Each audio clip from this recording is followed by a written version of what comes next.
father, really, returning to the battlements of Elsinore to complain about his terrible earache. When I wrote, I should explain how I come to be here, really, which is that I was many moons ago the Director of Counselling and Psychological Services, and I was drafted by Leslie Fielding, who had a wicked sense of humour, onto Gavin's appointment committee. And I sat there as like Richard, an atheist. You usually don't think for atheists. I don't think I can go and manage atheism nowadays. I was sort of weak, agnostic. But then I've lost 2.5 stone, so most of my wisdom's gone, according to Richard. Anyway, we sat there, and a parade of deeply decent and honourable human beings came before us, describing in considerable detail the good works they would do for the university.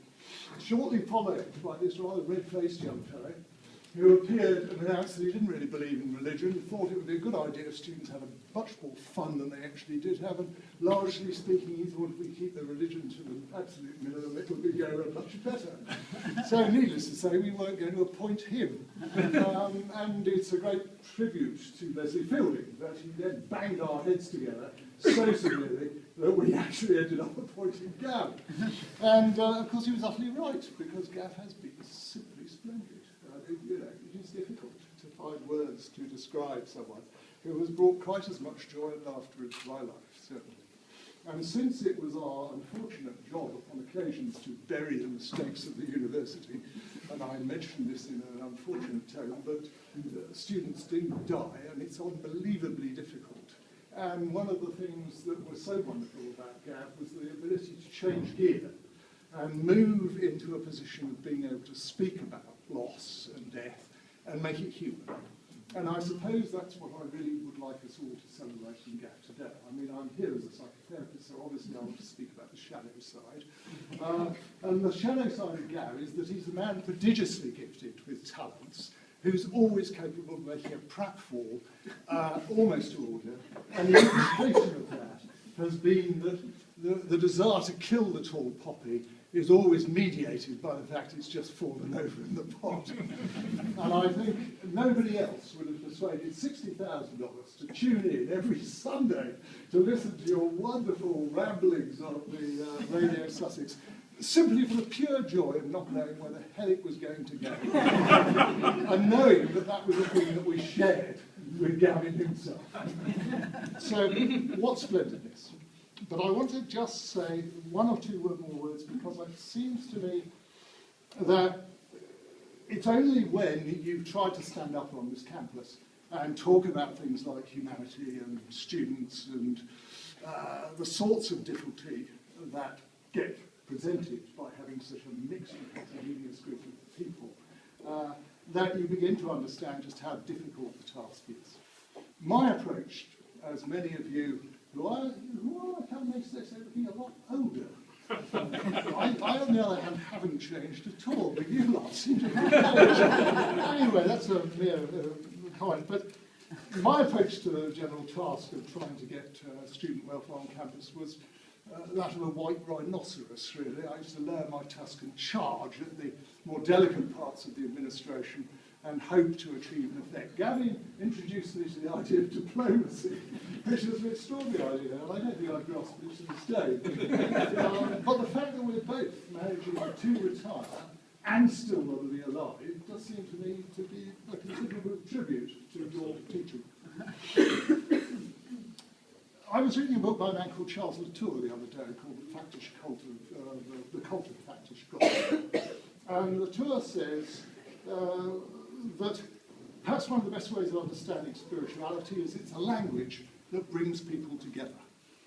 And I like that. I thought I could, as an atheist, relate to the idea of a language that brought people together. And then I began to try and think about, well, how did that actually work? How does it work to speak spiritually in ways that bring people together? Because there's a manner of speaking spiritually, often manifest on Thought for the Day, which certainly doesn't bring me together, but makes me reach the turn of the radio session. And I thought about it a lot, and one of the conclusions I came to was that you had to have an open heart. You had to actually sound as if you were there, and you had to sound as if it mattered, and you had to actually, it actually had to matter. And that, I think, was the gift that Gav brought us. He brought us the gift of an open heart. And I remember a celebrated occasion when he suggested to me that I should give a sermon. Not something that one is generally called on to do as an atheist. And I got up with that kind of arrogance in the pulpit and began to talk breezily about psychoanalysis and the like, and found myself bursting into tears, little realising the power of the ritual space. And it was a learning lesson for me, both about the power of having open hearts, of being in a place where people allow themselves to be moved and to move you. And that, if we think about Latour, who's an anthropologist of science, he says it's a false comparison that we make between scientific rationalism on one hand and spirituality on the other, because actually spirituality is about bringing people together. It's about language that unites, and that doesn't have to be remotely contraindicated to science. They're different sorts of activity. And I think that's utterly true. And Gav, I just want to say, God, that you did it well. And go in peace, my son, because I know what it costs to stand here and try and do what you've done, and you've done it so well, and that is a dreadful suit.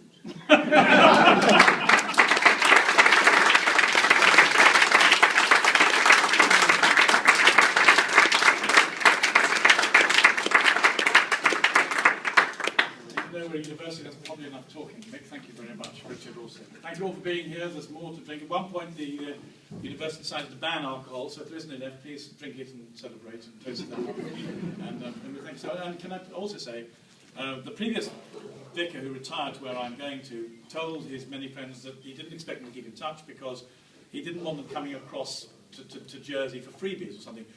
Quite the opposite. Please keep in touch. Please come over for lunch. Please let me know you're coming.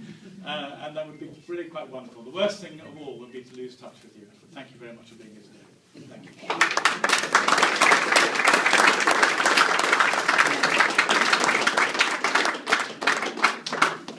More wine, thank you. Thank you, sir.